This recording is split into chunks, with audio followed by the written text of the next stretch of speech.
श्रीमा श्री अरविंद आज ऑनलाइन पाठ्यक्रम उपस्थित थिबा समस्त भाई को प्रणाम। श्रीअरविंद 150तम जन्म जयंती उपलक्षे आयोजित होइथिबा वक्तृतामाला समस्त को स्वागत एवं आज जो आलोचनार विषय अच्छी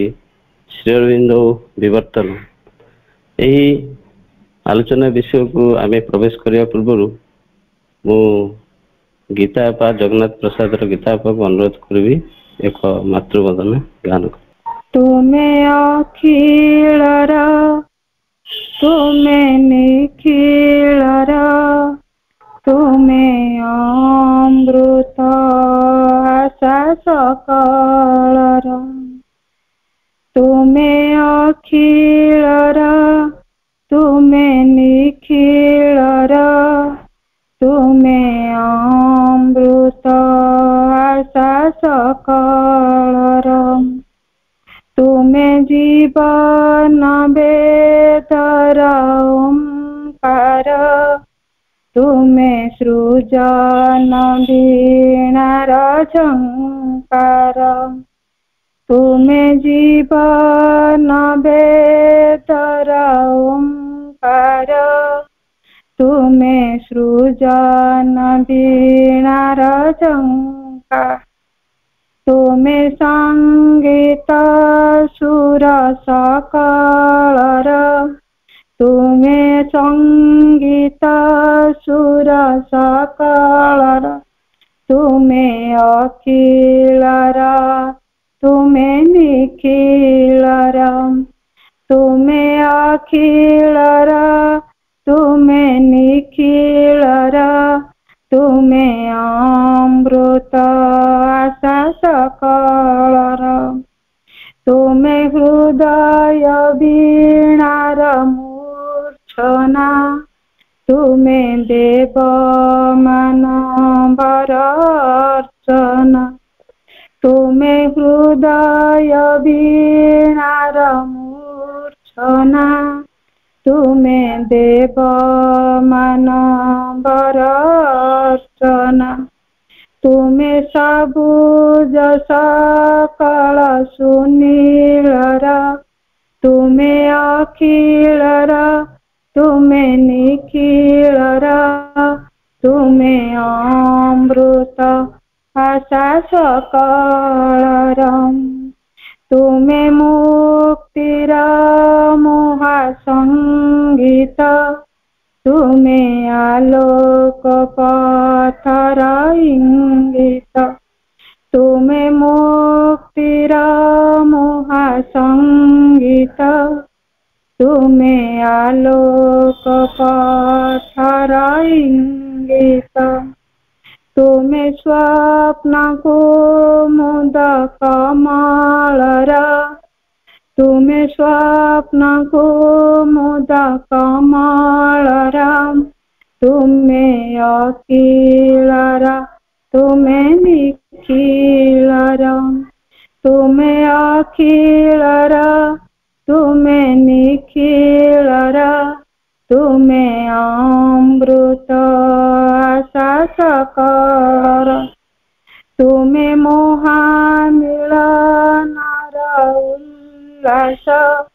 तुम्हें प्रतिमानवर उच्छ्वास तुम्हें महामिलनर उल्लास तुम्हें प्रतिमानवर उच्छ्वास तुम्हें शेषहीन शिखा मिलनर तुम्हें शेषहीन शिखा मिलनर तुम्हें अखिलर तुम्हें निखिलर तुम्हें अखिलर तुम्हें निखिलर तुम्हें अमृत आशा सकलर तुम्हें अखिलर तुम्हें निखिलर तुम्हें अमृत आशा सकलर तुमे अमृत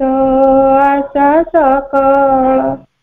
तुमे अमृत आशा सकलर।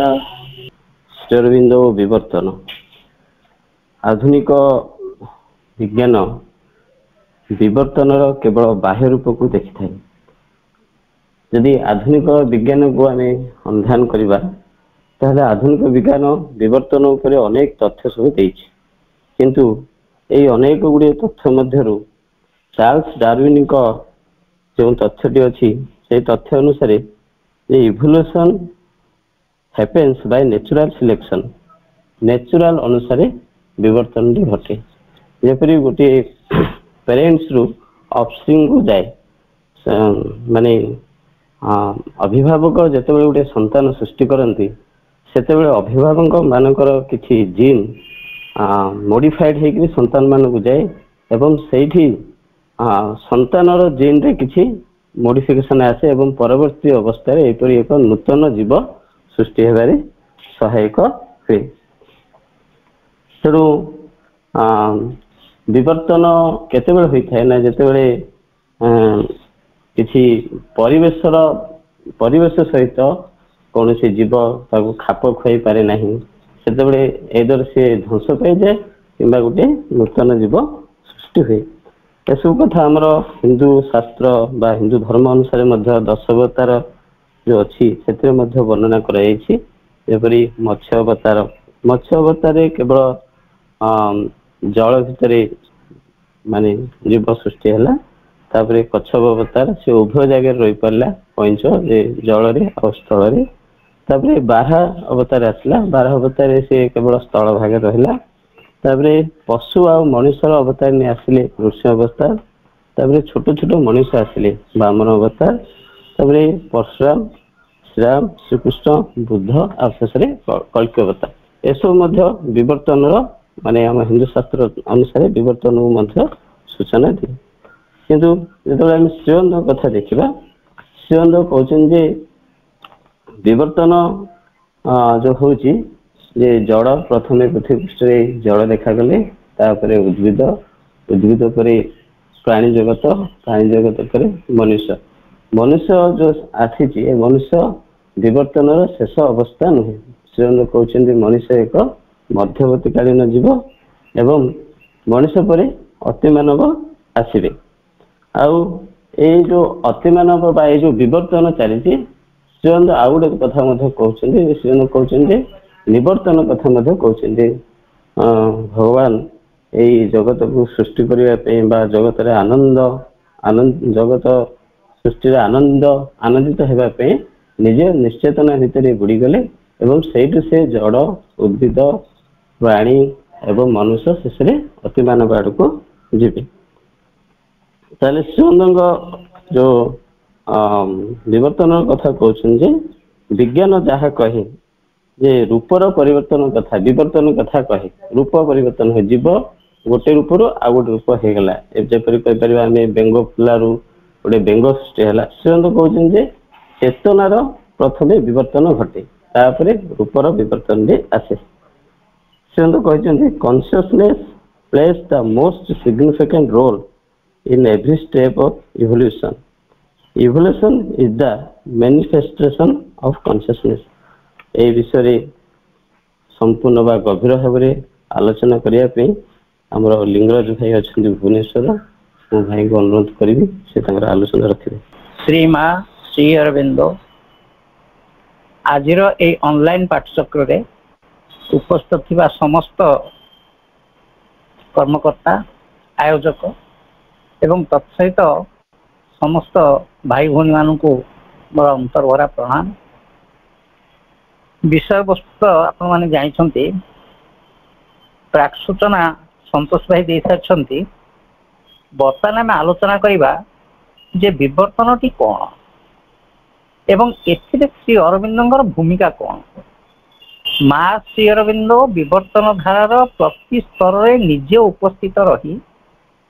এই বিবর্তনକୁ কিভাবে অগ্রগামী করেইଛନ୍ତି এবং সেই বিষয়ে তাଙ୍କର মত କ'ଣ ସେ ବିଷୟରେ ଆମେ ଆଲୋଚନା କରିବା। जे बर्तमान विवर्तनटी आम ପାଇଁ କିଛି ନୂଆ କଥା ନୁହେଁ। ए विषय किछि आलोकपात करिसंती हमर 16 शताब्दी ब्रिटिश वैज्ञानिक चार्ल्स डार्विन, किंतु से यार आविष्कर्ता नुहंती। से यहाँ को आविष्कार करना कि यहाँ मौलिक आविष्कार नुहे। यार यथेष्ट पूर्व हजार हजार वर्ष तले भारत वर्ष में रचित होता विविध ग्रंथ मानक विवर्तन सूचना मिले। से सबू विस्तृत भाव में आलोचना करने संभव नुहे। तेज श्री अरविंद धारा आम देखा विवर्तन टी कौन। श्री अरविंद कहते body evolves to life, life to mind and mind to super mind to different layers. आमर शरीर बा जड़ वस्तु दैट इवॉल्व्स टू लाइफ ताहा विवर्तित होइकी जीवन रे परिणत होइछि। जीवन मध्य विवर्तन माध्यम मन रे परिणत होइछि एवं मन विभिन्न स्तर देखी lower mind, higher mind, intuitive mind, illuminate mind, over mind एमती कि सुपर माइंड स्तर को जीवा पई कि उद्यम जारी रखिछि। ए विषय नलिनीकांत गुप्त श्री अरविंदर टोटाल जहाँ अच्छी विवर्तन उपर मत ताकू समराइज कर लिखिछंती the sum and substance of all he says. माने जहाँ श्री अरविंद विवर्तन विषय कहउछंती तार सम एंड सब्सटेंस होते या that man is growing and has to grow in consciousness till he reaches the complete and perfect consciousness। से कहउछंती मनीष धीरे धीरे विवर्तित होइकी चलीछि धारा चलीछि को पर्यंत ना जे पर्यंत आमे संपूर्ण कॉन्शियसनेस निकट रे बा पूर्णांग चेतना निकट रे संपूर्ण चेतना निकट रे बा सर्वोच्च चेतना रे उपस्थित न होइछे। Not only in his individual मनीष केवल निजे जी विवर्तित से पहुंचबो ता नुहे but in his collective that is to say social life. केवल मनीष विवर्तित होबो नाही, जणे अधे विवर्तित हेबे नाही, बरं समग्र मानव समाज एकाधार रे विवर्तित होबो। In fact the growth of consciousness is the supreme secret of life, the master की टू आर्थली इवोल्यूशन। एवं ए कॉन्शियसनेस दैट के पूर्व संतोष भाई आलोचना करते जे आमर कॉन्शियसनेस हूँ कौन ना secret of life, the master की टू आर्थली इवोल्यूशन। ए विश्व जो इवोल्यूशन चली इवोल्यूशन मास्टर की हूँ कॉन्शियसनेस। ताले कॉन्शियसनेस टी कौन जहाँ को आम सर्वोच्च चेतना बोली कहूँ से चेतनार ए भूमिका कौन जे से सर्वोच्च चेतना विभिन्न स्तर देकी निश्चेतना भितर प्रवेश करिछि एवं निश्चेतनार धीरे धीरे जड़ वस्तु माध्यम रे प्राण मन एवं विभिन्न स्तर देकी निज आड़ को निजे गति करुछि। वैज्ञानिक दृष्टिकोण देखा गले आम जाना जे गोटे वस्तु ताकू आम भांगी जिते खंड खंड करुचे से भर इलेक्ट्रॉन प्रोटॉन एवं ये विभिन्न अणु परमाणु गुड़िकर सृष्टि घटुची एवं से अणु परमाणु को जिते भंगा जाऊँगी से भितर आसुची अफुरंत शक्ति।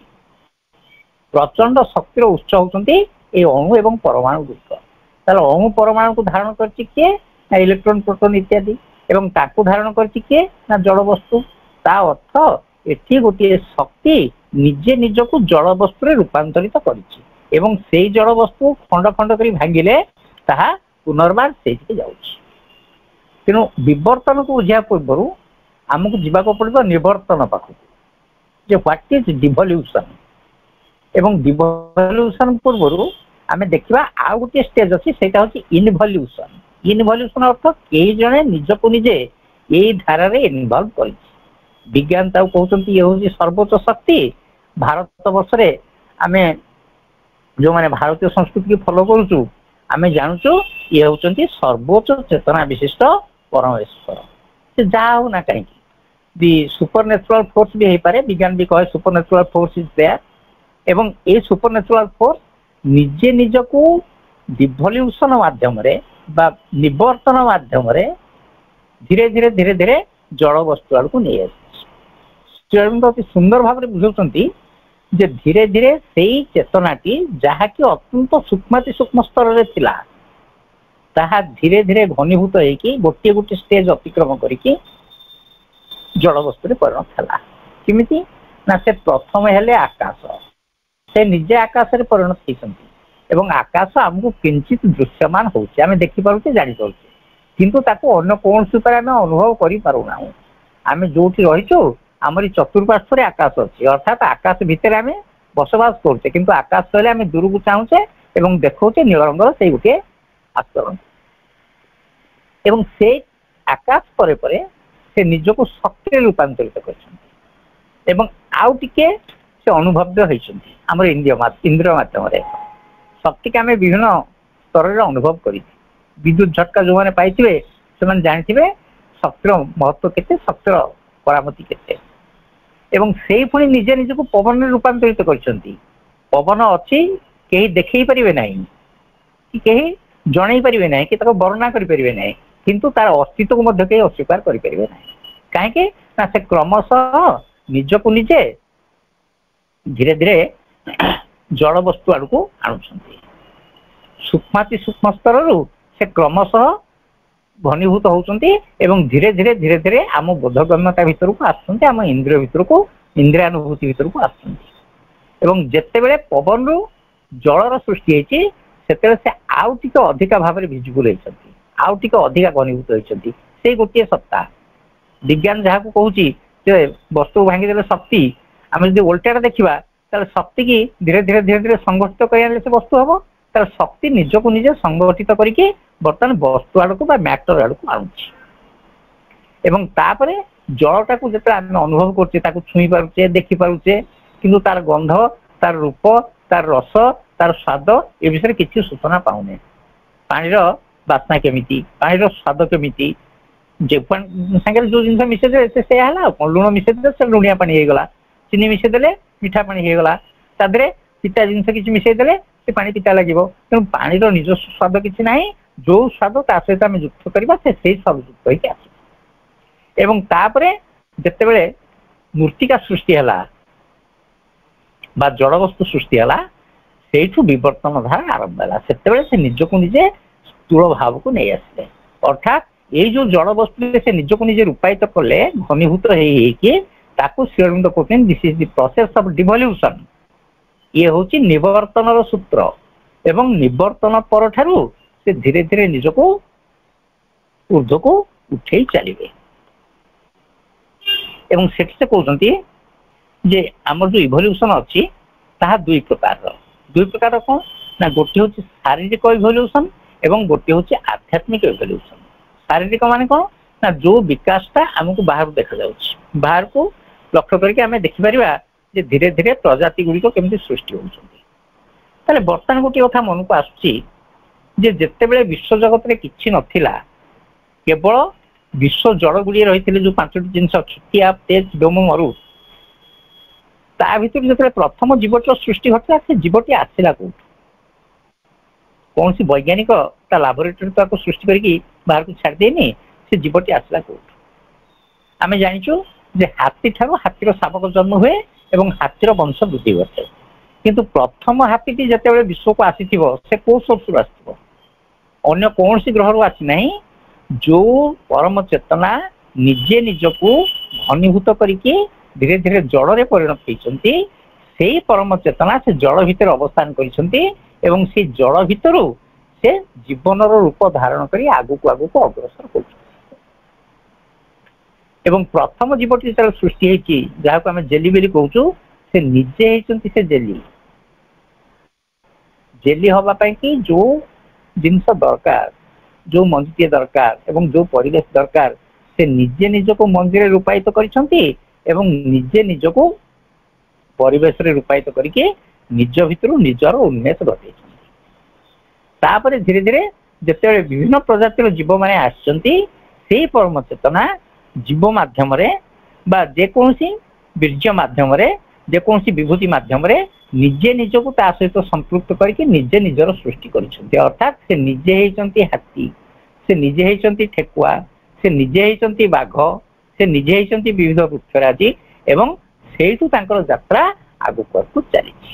वर्तमान से आसी मन स्तर उपनीत होइछि एवं एई मन जोगु से जहा किछि उन्नति करबा कथा करिछि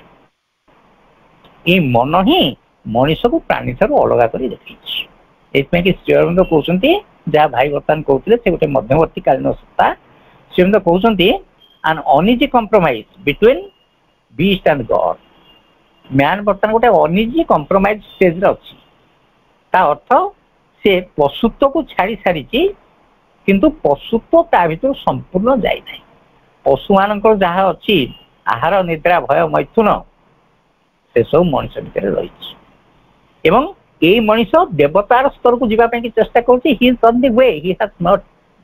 फाइनल स्टेज एपर्यंत फाइनल स्टेज रे पहुंचने से पथरे चली।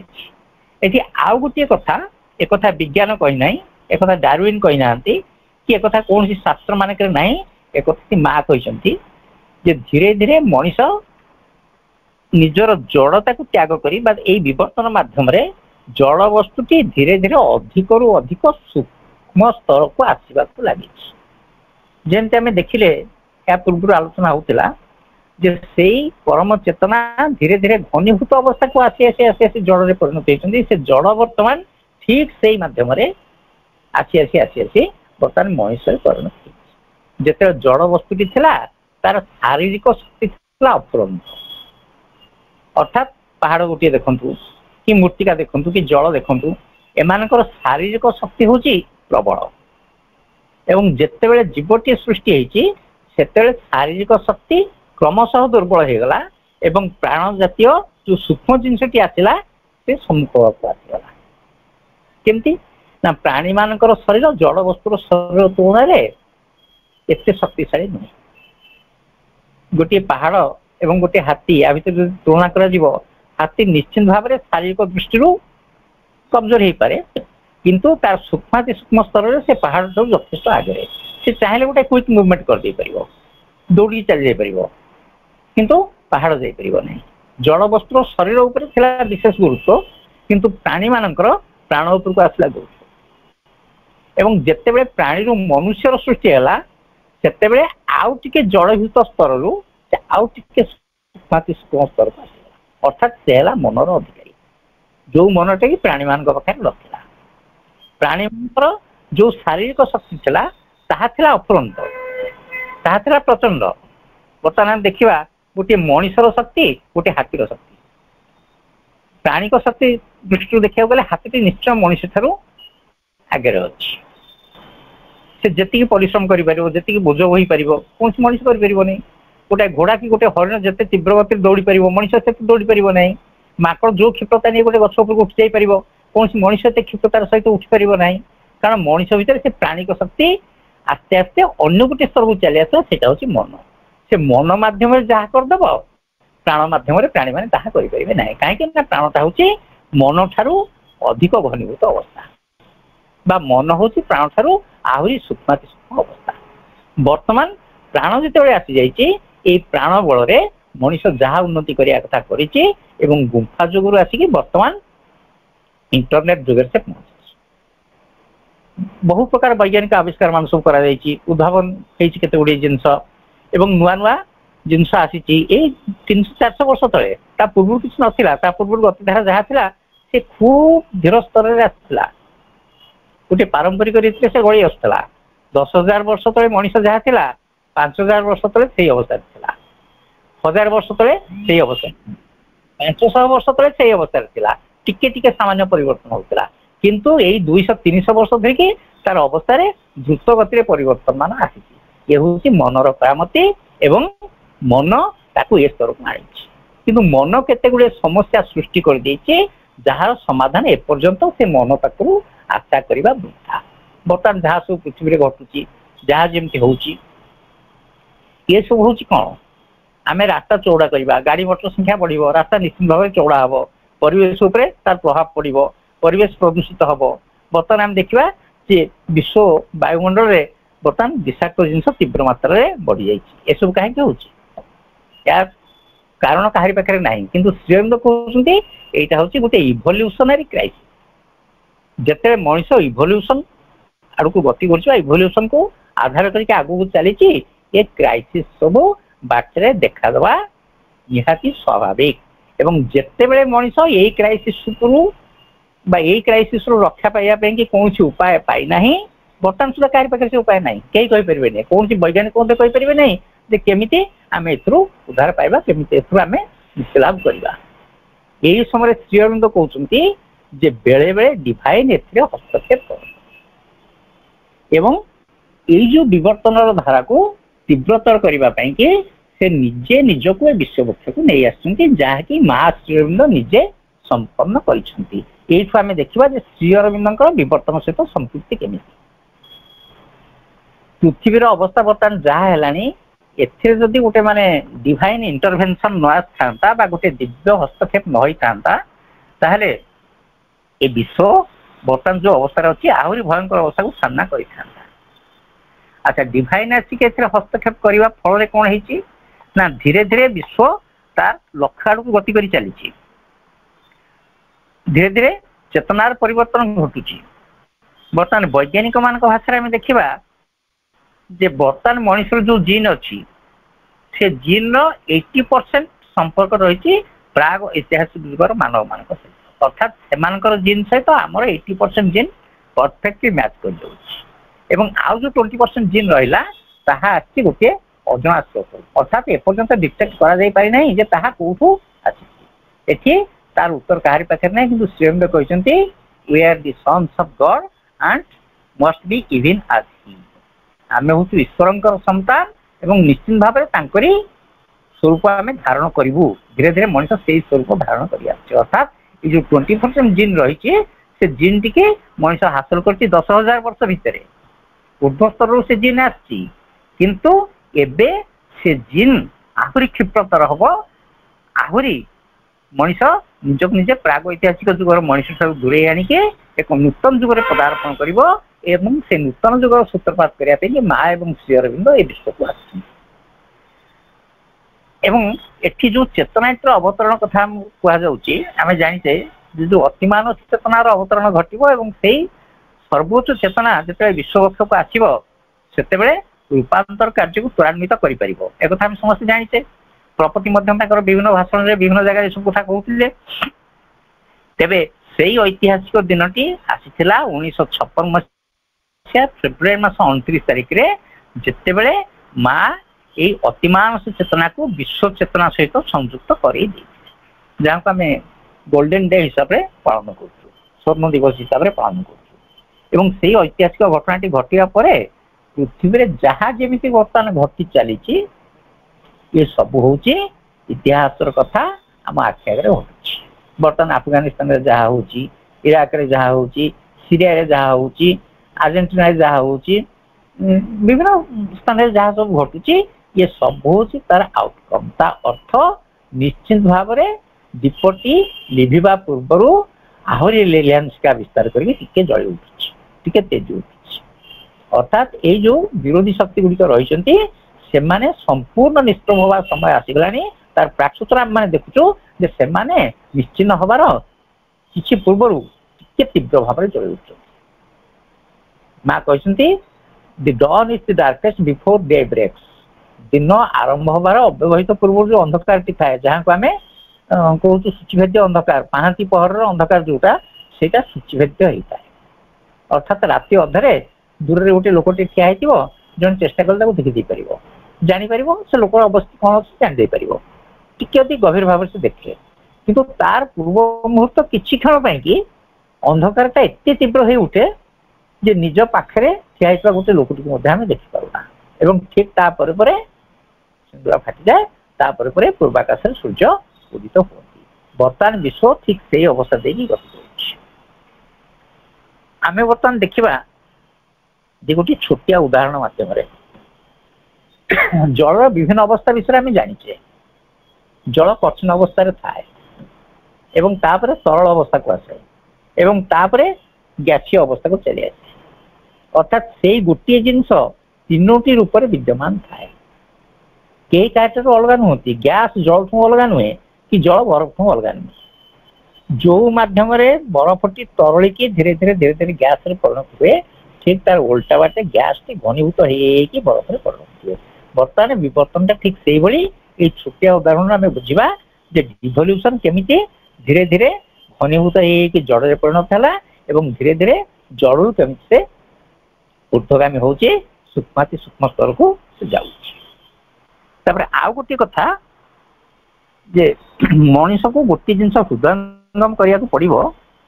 ଯେ ବର୍ତ୍ତମାନ ଯୋଉ ବିପୁଳ ପରିବର୍ତ୍ତନ ଘଟିବାକୁ ଯାଉଛି, ଇଏ ପରିବର୍ତ୍ତନଟି କାହିଁକି ସମ୍ଭବପର ହେଇଛି ଏବଂ ଏଥିରେ ମାର୍କ୍ସିଜମର ଭୂମିକା କଣ ଥିଲା? ବିଶ୍ୱ ଯଦି ତାର ନିଜସ୍ୱ ଧାରାରେ ବିବର୍ତ୍ତନର ସମ୍ମୁଖୀନ ହେଇଥାନ୍ତା, ବିବର୍ତ୍ତନ ଘଟିଥାନ୍ତା, ମନରୁ ଅତିମନ ସୃଷ୍ଟି ହେଇଥାନ୍ତା, କିନ୍ତୁ ବହୁତ ସମୟ ଲାଗିଥାନ୍ତା। ସେଥିପାଇଁ କି ଧାରାକୁ କ୍ଷିପ୍ରତର କରିବା ଥିଲା ମାର୍କ୍ସିଜମର ଉଦ୍ଦେଶ୍ୟ। ଏବଂ ଦ୍ୱିତୀୟ ଉଦ୍ଦେଶ୍ୟଟି ହେଉଛି କ'ଣ ନା, ଯେତେବେଳେ ପରମ ଚେତନା ଊର୍ଦ୍ଧ୍ୱରୁ ଅବତରଣ କରିବ ବିବର୍ତ୍ତନ ମାଧ୍ୟମରେ, ସେତେବେଳେ ପୃଥିବୀର ଗୋଟେ ଆଧାର ଦରକାର ତାକୁ ଧାରଣ କରିବା ପାଇଁ। ଯଦି ସେ ଆଧାରଟା ପ୍ରସ୍ତୁତ ନ ହେବ, ତେବେ ବିଶ୍ୱ ସେ ଚେତନାକୁ ଧାରଣ କରିପାରିବ ନାହିଁ। ଯୋଉଥିପାଇଁ କି ଅତିମାନସ ବାରମ୍ବାର ଶ୍ରୀମନ୍ଦିରଙ୍କ ପାଖକୁ ଆସୁଥିଲା ଏବଂ ପ୍ରତ୍ୟାବର୍ତ୍ତନ କରିଯାଉଥିଲା। କାହିଁକି ନା ସେ ପର୍ଯ୍ୟନ୍ତ ଆଧାର ପ୍ରସ୍ତୁତ ହେଇନଥିଲା କି କେହି ତାକୁ ଗ୍ରହଣ କରିବା ଅବସ୍ଥାରେ ନଥିଲା। ଯେତେବେଳେ ସେ ଆସିକି ଶ୍ରୀ ଅରବିନ୍ଦଙ୍କୁ ଆଧାର କରି ତାଙ୍କରି ମାଧ୍ୟମରେ ଅବତରଣ କଲା, ସେତେବେଳେ ପରମ ପ୍ରଭୁ ନିଜେ ନିଜର ଶରୀରକୁ ତ୍ୟାଗ କରିଦେଲେ ଏବଂ ସେ ଶରୀରକୁ ତ୍ୟାଗ କରିସାରିଲା ପରେ ଯୋଉ ଆଶ୍ଚର୍ଯ୍ୟଜନକ ଘଟଣା ଘଟିଲା ସେ ବିଷୟରେ ଆଉ ଟିକେ ସମସ୍ତେ ଜାଣନ୍ତି। 111 ଘଣ୍ଟା ଧରିକି ସେ ଶରୀରର ପତନ କ୍ରିୟା ଆରମ୍ଭ ହେଲା ନାହିଁ, ଯାହାକି ବିଜ୍ଞାନ ପାଇଁ ସମ୍ପୂର୍ଣ୍ଣ ନୂତନ ଗୋଟିଏ ବିଷୟ। କାରଣ ଏଇ ଯୋଉ ପରମ ଚେତନାଟି ପ୍ରଭୁ ନିଜ ଶରୀରରେ ଧାରଣ କଲେ, ତାକୁ ହଠାତ୍ ସେ ବିଶ୍ୱକୁ ଦେଇ ପାରିଲେ ନାହିଁ ଏବଂ ସେ ଖୋଜୁଥିଲେ ଗୋଟେ ଆଧାର, ଯୋଉ ଆଧାରକୁ ସେ ଏକୁ ଟ୍ରାନ୍ସଫର କରିପାରିଥାନ୍ତେ। ଏବଂ କ୍ରମଶଃ ଯେତେବେଳେ ସେ ପରମ ଚେତନାଟି ମାଙ୍କ ଶରୀର ଭିତରକୁ ଚାଲିଗଲା, ସେତେବେଳେ ଶ୍ରୀଅରବିନ୍ଦଙ୍କ ଶରୀର ଧୀରେ ଧୀରେ ନିଷ୍ପ୍ରଭ ଆରମ୍ଭ କଲା ଏବଂ ଡିସେମ୍ବର ମାସ 9 ତାରିଖରେ ତାକୁ ସମାଧିସ୍ଥ କରିବା ପାଇଁ କୁହାଗଲା। ତ ବିବର୍ତ୍ତନକୁ କ୍ଷିପ୍ରତର କରିବା ପାଇଁ କି ଏଇ ଯୋଉ ପ୍ରୋସେସଟି ଆସିଲା, ୟାକୁ ମା ନିଜ ଶରୀର ଭିତରେ ଧାରଣ କଲେ ଏବଂ ଦୀର୍ଘ 6 ବର୍ଷ ଧରିକି ଧାରଣ କରିକି ରଖିଲେ। ଏବଂ ସେତିକି ବେଳେ ସୂକ୍ଷ୍ମାତି ସୂକ୍ଷ୍ମ ସ୍ତରରେ ସେ ଉଭୟ କାର୍ଯ୍ୟ କରୁଥିଲେ। କ'ଣ ପାଇଁ କି ନା ଏ ବିଶ୍ୱର ଯୋଉ ଆଧାରଟି ସୃଷ୍ଟି ହେଇଛି, ସେ ଆଧାରକୁ ଆହୁରି ପରିବର୍ତ୍ତନ କରିବା ପାଇଁ, ବିଶ୍ୱ ଚେତନାକୁ ପ୍ରସ୍ତୁତ କରିବା ପାଇଁ। ଏବଂ ଯେତେବେଳେ ସେ ପ୍ରସ୍ତୁତି ପର୍ବ ସରିଲା, ସେତେବେଳେ 56 ମସିହା ଫେବୃଆରୀ 29 ତାରିଖରେ ମା ଅତିମାନସକୁ ଜଗତ ସହିତ ସମ୍ପୃକ୍ତ କରେଇଥିଲେ, ବିଶ୍ୱ ଚେତନା ସହିତ ସମ୍ପୃକ୍ତ କରେଇଥିଲେ। ଏବଂ ସେଇ ଦିନ ଠାରୁ ଆରମ୍ଭ ହେଇକି ଆଜି ପର୍ଯ୍ୟନ୍ତ ଯାହା ସବୁ ଘଟୁଛି, ଏ ହେଉଛି ଇତିହାସ। ଆମେ ଆଖି ଆଗରେ ଦେଖୁଛେ। ଶ୍ରୀ ଅରବିନ୍ଦ କହୁଥିଲେ ଯେ ପ୍ରକୃତି ଧୀରେ ଧୀରେ ମୁକ୍ତ ହସ୍ତା ହେଇଯିବ, ତାର ଯେତିକି ମାନେ ଇକୋନୋମି ସେ ଅବଜର୍ଭ କରୁଥିଲା, ଧୀରେ ଧୀରେ ସେଥିରେ ପରିବର୍ତ୍ତନ ଆସିବ। ବର୍ତ୍ତମାନ ସେ ପ୍ରାକ୍ଟିକାଲି ଏଭ୍ରିଥିଙ୍ଗ ଇଜ ହାପନିଂ। ଆମେ ଦେଖିବା ଯେ ଯୋଉ ଜିନିଷ ଗୁଡାକ 30 ବର୍ଷ ତଳେ କେବଳ ଗୋଟିଏ ନିର୍ଦ୍ଦିଷ୍ଟ ସମୟରେ ଆଭେଲେବୁଲ ହଉଥିଲା, ବର୍ତ୍ତମାନ ଦେ ଆର୍ ଆଭେଲେବୁଲ ରାଉଣ୍ଡ ଦି ଇୟର, ବର୍ଷ ସାରା ଆଭେଲେବୁଲ ହଉଛି। ତା ଅର୍ଥ ଇଏ ହଉଛି ଅତିମାନସର ପ୍ରକୃତି ଉପରେ କ୍ରିୟାର ଗୋଟିଏ ଉଦାହରଣ। ଯେତିକି ଫୁଲ 30 ବର୍ଷ ତଳେ ପୃଥିବୀରେ ଥିଲା, ବର୍ତ୍ତମାନ ସେ ପ୍ରଜାତିର ସଂଖ୍ୟା ବଢିଗଲାଣି ଏବଂ କେତେ ଗୁଡ଼ିଏ ନିର୍ଦ୍ଦିଷ୍ଟ ପରିବା, ନିର୍ଦ୍ଦିଷ୍ଟ ଫଳ କେବଳ ଗୋଟିଏ ଋତୁରେ ହିଁ ଆଭେଲେବୁଲ ହଉଥିଲା, ବର୍ତ୍ତମାନ ବର୍ଷ ସାରା ଆଭେଲେବୁଲ ହେଲାଣି। ଏବଂ ଭାରତ ଭଳି ଗୋଟିଏ ଗ୍ରୀଷ୍ମ ପ୍ରଧାନ ଦେଶରେ ବର୍ତ୍ତମାନ ଷ୍ଟ୍ରବେରୀ ଚାଷ କରାଯାଇ ପାରୁଛି, ଯୋଉଟା କି ଦିନେ ଥିଲା କେବଳ ଶୀତ ପ୍ରଧାନ ଦେଶର ଗୋଟିଏ ଫଳ। ତାହେଲେ ଏସବୁ ବିବର୍ତ୍ତନ ମାଧ୍ୟମରେ ଯୋଉ ସମ୍ଭବପର ହଉଛି, ବର୍ତ୍ତମାନ ବିଶ୍ୱକୁ ଆମେ ଦେଖିବା 30 ବର୍ଷ ତଳେ ଯାହା ଥିଲା ବର୍ତ୍ତମାନ ଆକାଶ ପାତାଳ ପ୍ରଭେଦ ହେଇଗଲାଣି। ଏ ସବୁ ପଛରେ ରହିଛି ସେ ଅତିମାନ ଶକ୍ତିର କ୍ରିୟା। ତାପରେ ଶ୍ରୀ ଅରବିନ୍ଦ କହିଥିଲେ ଯେ ଯନ୍ତ୍ରଣା ବୋଲି ଗୋଟିଏ ଜିନିଷ ଧୀରେ ଧୀରେ ଧୀରେ ଧୀରେ ବିଶ୍ୱରୁ ଅପସରି ଯିବ, କ୍ରମଶଃ କମିଯିବ। ବର୍ତ୍ତମାନ ଦେଖିବା ଯେ ଯନ୍ତ୍ରଣାକୁ ଲାଘବ କରିବା ପାଇଁ ବିଭିନ୍ନ ଉପାୟ ବାହାରିଲାଣି। ଆମେ ବର୍ତ୍ତମାନ ଦେଖୁଛେ ଯୋଉ ମେଡିସିନଟା ଅଛି ପେନ୍ କିଲର ଖାଇଦେଲେ ଯନ୍ତ୍ରଣା ମୁହୂର୍ତ୍ତରେ ଚାଲି ଯାଉଛି। ଅବଶ୍ୟ ତାର କ୍ରାଇସିସ୍ ମଧ୍ୟରେ ସେସବୁ ରହିବ ଏବଂ ତାର ମଧ୍ୟ ନିରାକରଣ ହବ ଯେତେବେଳେ ୟା ପରବର୍ତ୍ତୀ ଡାଇମେନସନଟା ଆଗକୁ ଆସିବ, ସେତେବେଳେ ହବ। ଏବଂ ସେଇଥିପାଇଁ କି ବିଶ୍ୱ ପ୍ରସ୍ତୁତ ହଉଛି।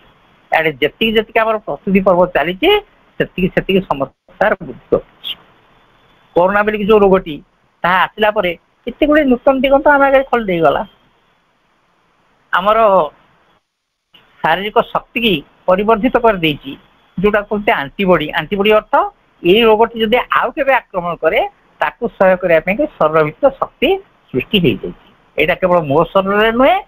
आपण मान शरीर नुहे समग्र विश्वर प्रत्येक व्यक्ति भितर ये प्रक्रिया देखा मिलता अर्थ it is the outcome of a global power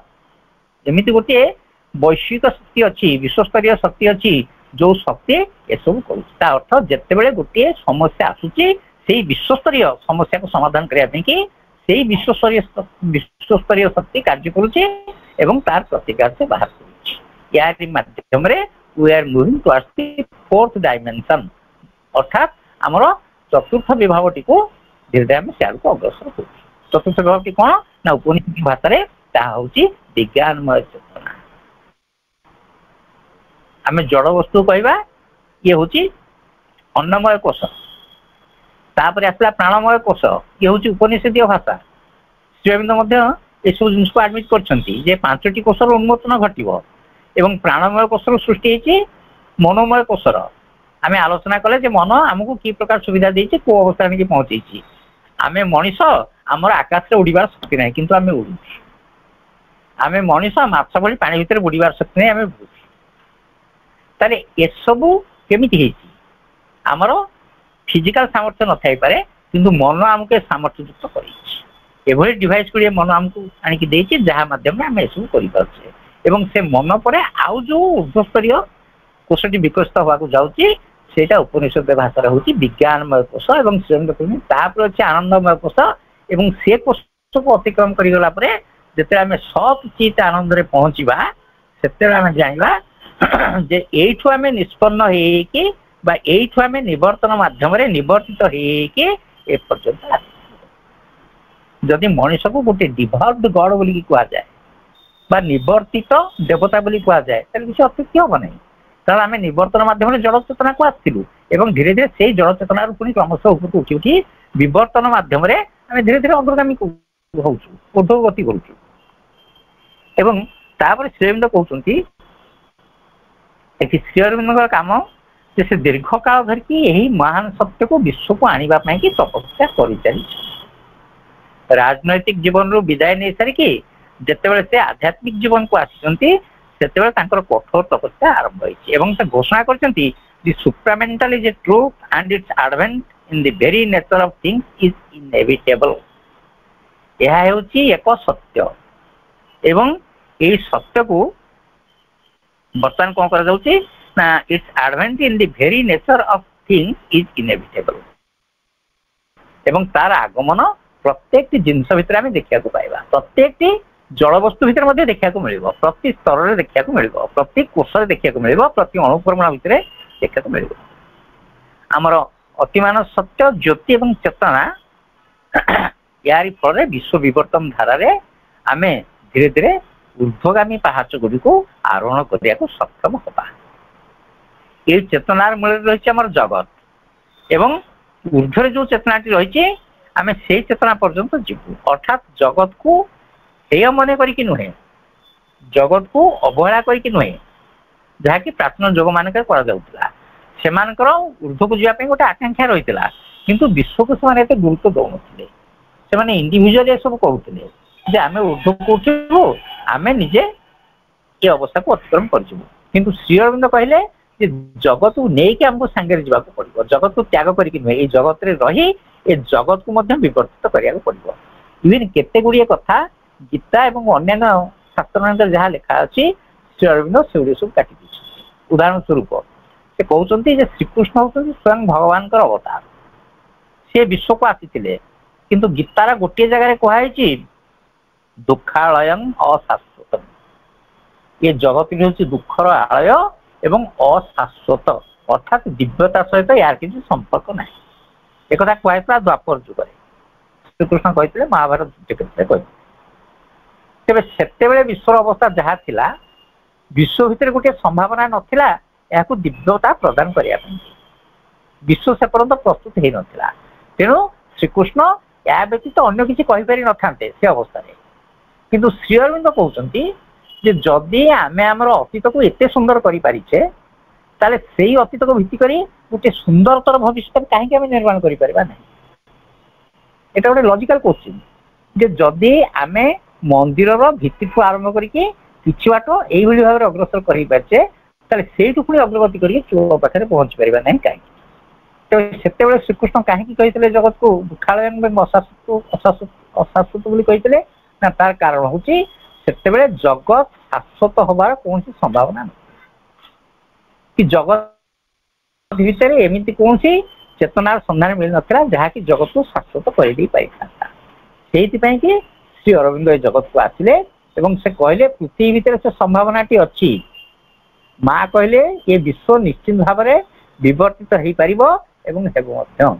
ତେଣୁ ସେ ଆଣିଲେ ରୂପାନ୍ତର, ଯୋଉଟା କି ପ୍ରାଚୀନ ଶାସ୍ତ୍ରରେ କୌଣସି ଜାଗାରେ ମିଳେ ନାହିଁ। ଭାଗବତରେ ମଧ୍ୟ ରୂପାନ୍ତର ବିଷୟରେ କୌଣସି ସୂଚନା ନାହିଁ, କି ଅତିମାନସ ବିଷୟରେ କୌଣସି ସୂଚନା ନାହିଁ। ଗୀତାରେ ମଧ୍ୟ ଅତିମାନସ ବିଷୟରେ କୌଣସି ସୂଚନା ନାହିଁ, କିନ୍ତୁ ଗୀତା ଗୋଟିଏ ଜାଗାରେ ଏ ଅତିମାନସର ଆଗମନ ପାଇଁ ରାସ୍ତାଟିଏ ଛାଡି ଦେଇଛି। ଶ୍ରୀଅରବିନ୍ଦ କହୁଛନ୍ତି ଯେ ଯଦିଓ ଗୀତା ସର୍ବୋଚ୍ଚ ଚେତନା ବିଷୟରେ କିଛି କହିନାହିଁ, ତେବେ ବାଟଟି ସେ ନିଶ୍ଚିତ ଭାବରେ ଖୋଲା ରଖିଛି। ଗୀତା ନିବନ୍ଧମାଳାରେ ଏଗୁଡ଼ା ପ୍ରଭୁ କହିଛନ୍ତି। ସେ ପଥଟି କଣ ନା ଆମେ ଗୋଟିଏ ଶ୍ଲୋକ ଉପରେ ସେ ଗୁରୁତ୍ୱ ଦେଇଛନ୍ତି। ଅଥବା ବହୁ ନେଇଚେନ କିମ୍ ଜ୍ଞାତେନ ତବାର୍ଜୁନ ବିଷ୍ଟଭ୍ୟାହମିଦଂ କୃଷ୍ଣମ୍ ଏକାଂଶେନ ସ୍ଥିତୋ ଜଗତ୍। ସେ କହୁଛନ୍ତି ଯେ ଅଥବା ବହୁ ନେଇଚେନ, ଅଥବା କହିଲେ ଅର୍ଥାତ୍ ଏହା ପରେ, ଏହା ପରେ କହିଲେ ଆମେ ବୁଝିବା କଣ? ଏହା ପୂର୍ବରୁ କିଛି ରହିଛି। ଯଦି ଏହା ପରଠୁ ଶ୍ଲୋକଟା ଆରମ୍ଭ ହେଲା ଯେ ଏହା ପରେ, ତା ଅର୍ଥ ଏ ଶ୍ଲୋକ ପୂର୍ବରୁ କିଛି ରହିଛି ଏବଂ ଏଇଠି ହଉଛି 10ମ ଅଧ୍ୟାୟ ବିଭୂତି ଯୋଗର ଶେଷ ଶ୍ଲୋକ। ତା ଅର୍ଥ 10ମ ଅଧ୍ୟାୟ ବିଭୂତି ଯୋଗରେ ଭଗବାନ ନିଜର ବିଭୂତି ବିଷୟରେ ବିସ୍ତୃତ ଭାବରେ ଆଲୋଚନା କଲେ। ପ୍ରତ୍ୟେକଟି ବସ୍ତୁର କେନ୍ଦ୍ରସ୍ଥଳରେ କେମିତି ସେ ନିଜେ ରହିଛନ୍ତି ଏବଂ ସେ ନିଜେ କେମିତି ପ୍ରତ୍ୟେକଟି ବସ୍ତୁରେ ପରିଣତ ହେଇଛନ୍ତି। ସେ ନିଜେ ହେଇଛନ୍ତି ଗ୍ରହ ମାନଙ୍କ ଭିତରେ ସୂର୍ଯ୍ୟ, ସେ ନିଜେ ହେଇଛନ୍ତି ଗରୁଡ, ପକ୍ଷୀ ମାନଙ୍କ ଭିତରେ ଗରୁଡ, ସେ ନିଜେ ହେଇଛନ୍ତି ଋତୁ ମାନଙ୍କ ଭିତରେ କୁସୁମାକର ଅର୍ଥାତ୍ ବସନ୍ତ ଋତୁ। ଏ ସବୁ ବିଭୂତି ଯୋଗରେ ବା 10ମ ଅଧ୍ୟାୟରେ ବିସ୍ତୃତ ଭାବରେ ବର୍ଣ୍ଣନା କରିସାରିକି ଲାଷ୍ଟକୁ କହିଲେ ଅଥବା ବହୁ ନେଇତେନ କିମ୍ ଜ୍ଞାତେନ ତବାର୍ଜୁନ। ଏ ଅର୍ଜୁନ ୟା ପରେ ଆହୁରି ବହୁତ କଥା ଅଛି, ସେସବୁ ଜାଣିବା ତ କଣ ଦରକାର? ତା ଅର୍ଥ ସେଠି ପଥଟିଏ ସେ ଖୋଲା କଲେ ନା ନାଇଁ? ଭବିଷ୍ୟତକୁ ଜାଣିବା ପାଇଁ କି ମଣିଷ ଦିନେ ନା ଦିନେ ପ୍ରୟାସ କରିବ, କିନ୍ତୁ ଅର୍ଜୁନକୁ ମନା କରିଛନ୍ତି ତୁ ପ୍ରୟାସ କରନା।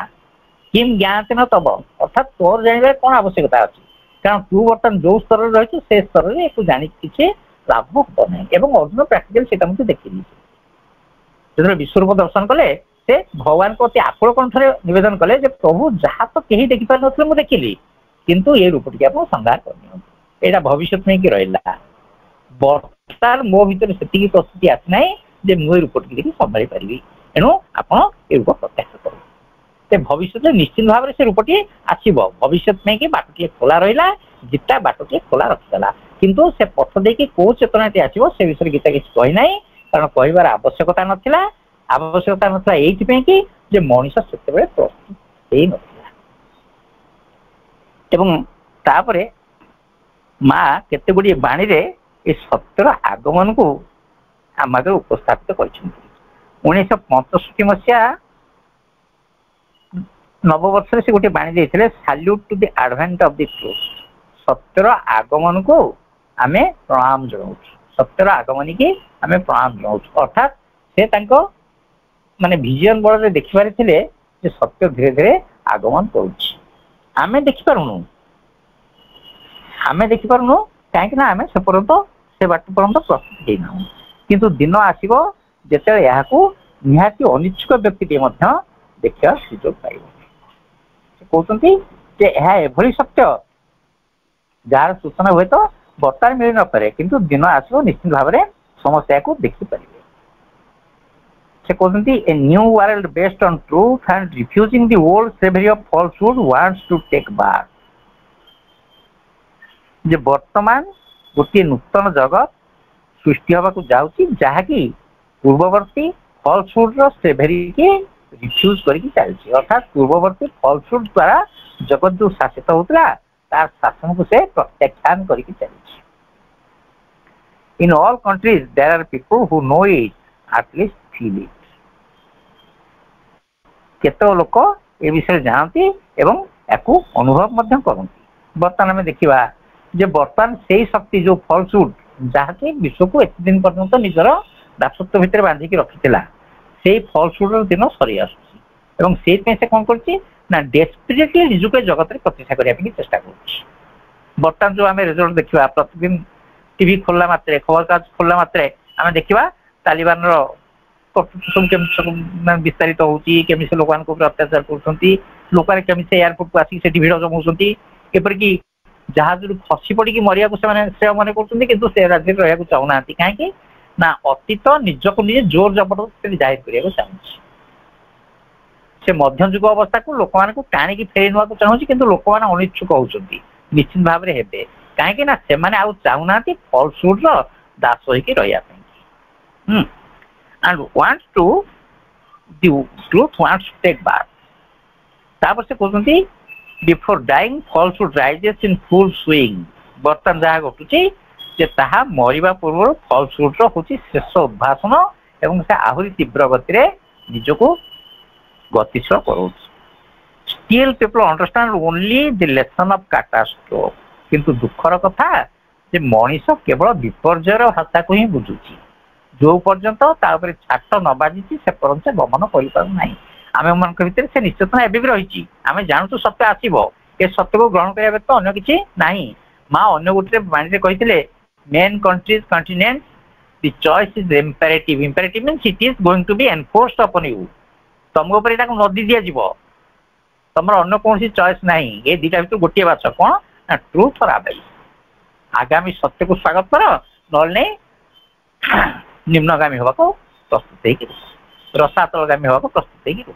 ताले जदि ये देवतार शक्ति अफगानिस्तान को साहाय्य न करें विश्वर से देशटी निश्चित भाव में रसातलगामी हो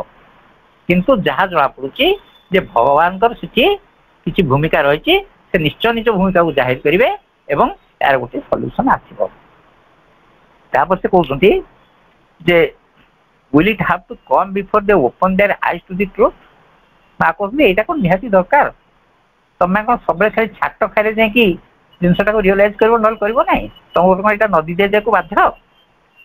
से कहते I ask an effort from all so that it has not to be मु समस्त गोटे एफर्ट चाहूँ गोटे उद्यम चाहूँ तुम अंत को उद्यम कर सत्यटी विषय टे आग्रह प्रकाश कर से बारंबार आमको चेतावनी टिके आड़ तो चाह मन भितर टिके तो भाव जे सत्य आसो मुझे स्वागत करी और से सत्य को लेकिन जीवन धारण करी एति तुम आग्रह हवा उचित और ताहा तीव्र तीव्रतर हम निश्चित भगवत सहायता आसो आम आम उद्यम बल सत्य को आनीपर ना आम आम उद्यम बल ये पृथ्वी परिवर्तन करना किंतु अंततः माँ को सहयोग आम कर जो सत्य को सी आणुंट आम पाखे एति प्रार्थना कर आमको से सत्य को उपलब्धि करने योग्य पात्र परिणत कर जहाँ तुम्हें चाहूच तुमरी इच्छा ही पूर्ण हो एवं मते तुम गोटे जंत्र में परिणत कर कहते it is only the truth that can save us यही सेंटेंस टी हूँ भारी गुरुत्वपूर्ण कारण ये हूँ गोटे माने एनविसेस्ड मेसेज जोड़ा माँ निजे देखते जे सत्य आसिले ही जगत को रक्षा कर truth in words truth in action truth in will say कहते कथारे सत्य कार्य सत्य एवं इच्छा सत्य truth in feeling it is a choice between serving the truth और बीइंग डिस्ट्रॉयड से कहते वर्तमान जदि यही जिनस को तुम ग्रहण कर नब आम अनेक समय मिथ्याचार आश्रय नौ नौ सबसे बड़ मिथ्याचार करने आमको प्रवृत्त कर मोबाइल फोन घरे थी आम कहूँ भाई मुझे बाहरी गले अधा बाटर अच्छी निजे बिल्कुल प्रस्तुत न टेलीफोन जो कहीदे पार्छु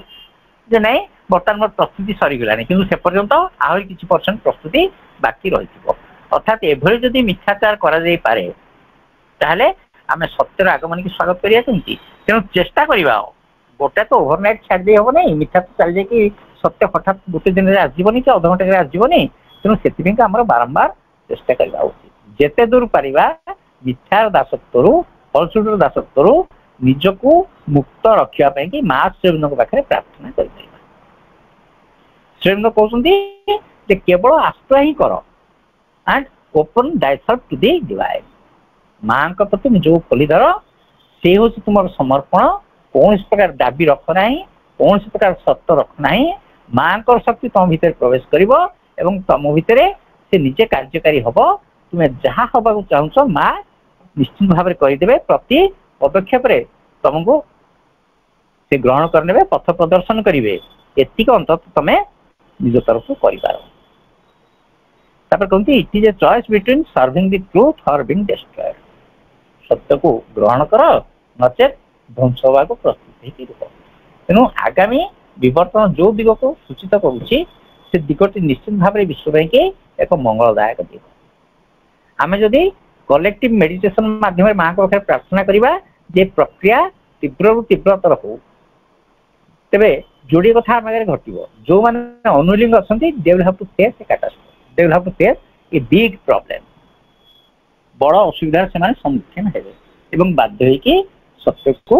स्वीकार करेंगे ताले बाध्य होइके काहे करा जीवो माँ तो कहउछंती she has given us the option गोटे बाड़ी रे माँ कहिथिले the world is preparing for a big change will you help ए विश्व गोटे विराट परिवर्तन सम्मुखीन होगा जाउची तमे एथरे सहायता करिवो कि जने माँ को प्रश्न कला what is that big change the world is preparing for से बिग चेंजटा कौन जो कि विश्व बर्तमान निजक प्रस्तुत करुच्ची जो कि आपण मैंने आस बिग चेंजटा कौन what kind of change you are going to envisage for us माँ से कहते it is a change of consciousness and it is bound to come ये हूँ गोटे चेतनार परिवर्तन एवं ताहा आसवा बाध्य आम भर केत अच्छा से निश्चेतना भितर बुड़िक रहा भल पाती हाँ आम जहाँ से आम परिवर्तित हो ना माँ कहते से कौन कर it is up to you to decide तुम ऊपर छाड़ दिया तुम कौन करवा कथा कर it is up to you to decide whether you will collaborate with it willingly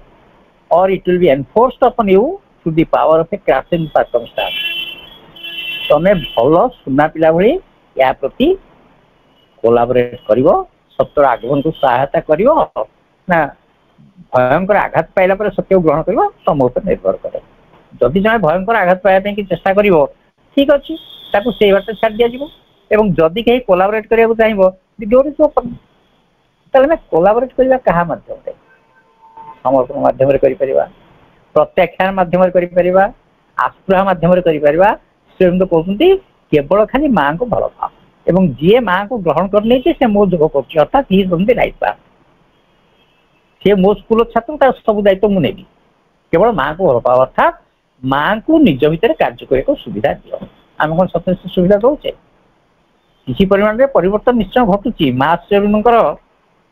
विषय जानापी कि आमर आग्रह बढ़ी ना ऑनलाइन पाठ्यक्रम होता ना कि एत संख्यार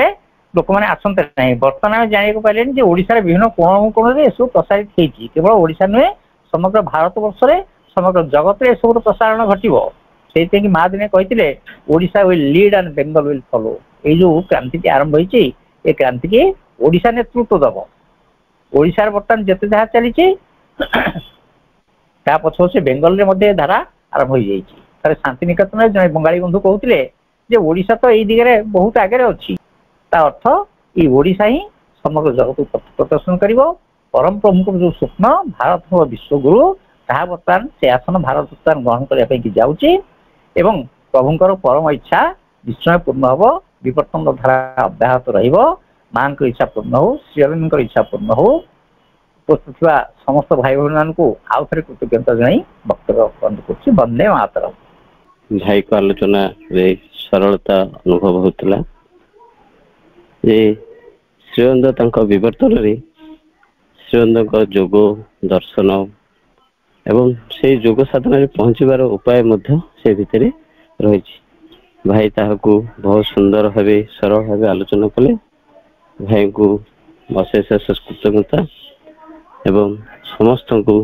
अशेष कृतज्ञता एवं माँ चरण में आम पाठचक्र को समर्पण करवा। धन्यवाद।